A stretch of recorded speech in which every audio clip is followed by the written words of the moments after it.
Alright, so I heard a bit of fucking noise coming from my water pump. You know. Found a way to fix it. Neodymium magnets.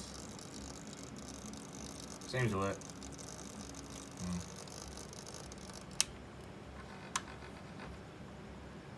It balances the center of the pump as it spins on the inside and no more noise.